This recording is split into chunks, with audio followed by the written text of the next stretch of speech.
গীতা পাঠের 4 নম্বর অধ্যায়ের জ্ঞান যোগের 41 নম্বর শ্লোক। হরে কৃষ্ণ।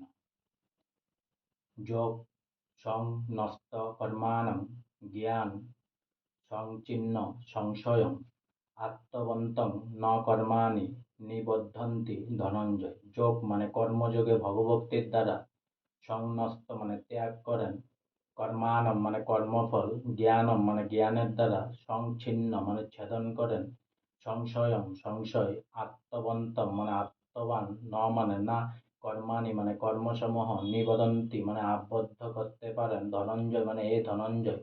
অনুবাদ: অতএব এ ধনঞ্জয়, যিনি নিষ্কাম কর্মযোগের দ্বারা কর্মত্যাগ করেন, জ্ঞানের দ্বারা সংশয় নাশ করেন এবং আত্মার চিন্ময় স্বরূপ অবগত হন, তাকে কোনো কর্মই আবদ্ধ করতে পারে না। তাৎপর্য: পরমেশ্বর ভগবান শ্রীকৃষ্ণের মুখ নিঃসৃত গীতার জ্ঞানকে যিনি অনুশীলন করেন, এর দিব্য জ্ঞানের প্রভাবে তার অন্তরে সমস্ত সংশয় বিদূরিত হয়। ভগবানের অবিচ্ছেদ্য অংশরূপে সম্পূর্ণরূপে কৃষ্ণ ভাবনায় ভাবিত হবার ফলে তিনি ইতিমধ্যে আত্মজ্ঞানে অধিষ্ঠিত, তাই তিনি নিঃসন্দেহে সমস্ত কর্মবন্ধন থেকে মুক্ত।